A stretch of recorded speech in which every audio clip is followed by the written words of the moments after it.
ఇప్పుడు మేమెవరం మా ఊర్లలో పనిచేయట్లా, ఎవరి స్థాయిలో వాళ్ళది.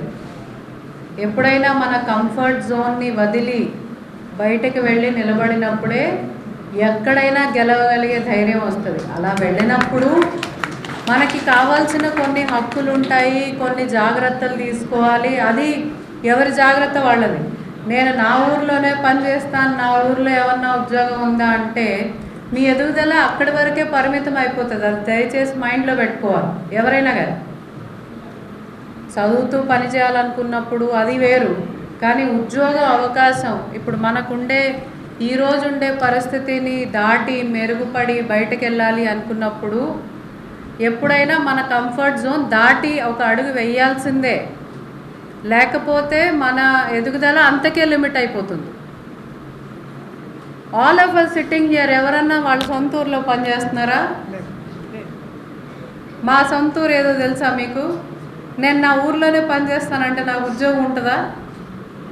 ఉద్యోగం ఉండడం అంటూ ఉండాలంటే ఎదుగుదల నాది అక్కడే. నా ఊర్లో నేను చేయాలంటే ఉంటాయి, దానికి తగ్గ ఉంటాయి. మళ్ళీ దాంట్లో అసంతృప్తి ఉండకూడదు, వేరే వాళ్ళకి ఇంకేదో మెరుగ్గా ఉంది. ఎప్పుడైనా ఇప్పుడు ఈ అమెజాన్ పెట్టిన కంపెనీయే ఉంది, అతను ఆయన ఊర్లోనే ఉండాలనుకుంటే ఇంత పెద్ద కంపెనీ అవుద్దా? సో ఎప్పుడైనా మనము వేయాల్సిన మొదటి అడుగు ఏదన్నా ఉంటే మన కంఫర్ట్ జోన్లోంచి బయటికి వెళ్ళినప్పుడు జాగ్రత్త వహించాలి. మీరు బయటకు వెళ్ళిపోమన్నారు కదా అని చెప్పి దుబాయ్కో కువైట్కో పంపించేసి అయ్యగారు చెప్పేది. అక్కడ కూడా వెళ్ళి బాగుపడ్డ వాళ్ళు ఉన్నారు. మోసపోకుండా ఉండటం కూడా మనదే బాధ్యత. అంటే మీ హక్కులు ఏమిటో మీకు తెలియాలి, మీ అపాయింట్మెంట్కి ఉన్న రూల్స్ ఏమిటో మీకు తెలియాలి, రెగ్యులేషన్స్ ఏమిటో తెలియాలి, కార్మిక చట్టం అంటే ఏమిటో తెలియాలి. ఒక ఉద్యోగంలో చేరిస్తే ఆ ఉద్యోగికి కానీ ఆ ఉద్యోగం తీసుకుంటున్న వారికి కానీ ఉండే హక్కులు ఏమిటి, వాటి మీద అవగాహన కల్పించుకుంటూ మన చుట్టూ ఉండే పరిస్థితుల నుంచి మనల్ని మనం కాపాడుకునే నేర్పరితనం, అవన్నీ అలర్ట్నెస్ మనకు ఉండాలి. నేను ఎదగాలనే కోరిక ఉంది, కానీ కష్టపడకుండా ఎదగాలంటే కుదరదు. కష్టం చాలా రకాలు ఉంటాయి.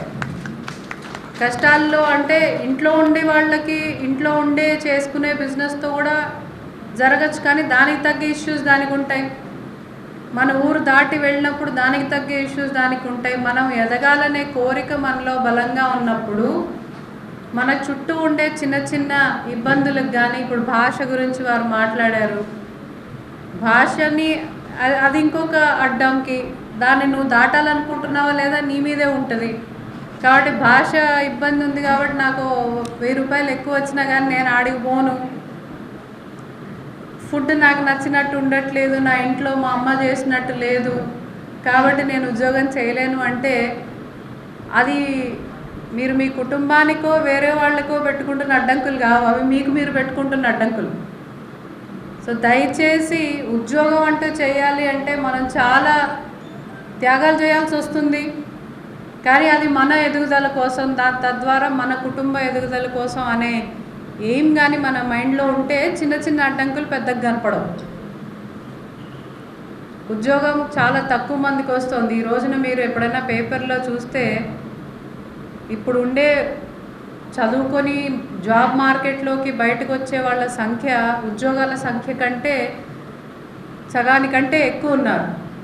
అంటే ప్రతి 10 మందిలో ఒకరికి ఉద్యోగం దొరకడం కూడా కష్టమైన ఈ పరిస్థితుల్లో అవకాశాలు వచ్చినప్పుడు అందిపుచ్చుకొని ఎదుగుదలకి అవి ఒక మెట్లుగా మనం ఏర్పరచుకోవాలి తప్ప మనము అడ్డంకులు సృష్టించుకొని మనమే అదేంటది జడాల్లాగా మనం ఎక్కడున్నామో అక్కడే వేళ్ళు మొలిసి అక్కడే కూరుకుపోయినట్టు కాకుండా బయటికి వచ్చి ఇంటి నుంచి బయటకు రావటం కూడా బయటకు రావటమే కదా. ఇంటి నుంచి బయటకు రావటం, ఊరు నుంచి బయటకు రావటం రెండిట్లో పెద్ద తేడా ఏం లేదా. ఆ మనసులో ఉండే అడ్డంకిని మనం తొలగించుకుంటేనే ఎదుగుదలకి మొదటి స్టెప్ వేసిన వాళ్ళం అవుతాము. 9 మందిలాగా మిగిలిపోకుండా ఆ ఒక్క వ్యక్తి ఎవరైతే ఉద్యోగం సాధించగలుగుతున్నారో ఈరోజు జాబ్ మార్కెట్లో వాళ్ళలో కూడా మీరు ఒక భాగస్వామ్యం అవ్వాలని, మీతో పాటు మీ కుటుంబానికి, మీ సమాజానికి, మన దేశానికి కూడా మీ కాంట్రిబ్యూషన్ ఉంటుందని ఖచ్చితంగా నమ్ముతున్నాను. ఇటువంటి అవకాశాలని మీరందరూ కూడా సద్వినియోగం చేసుకుంటారని కోరుకుంటున్నాను. Thank you.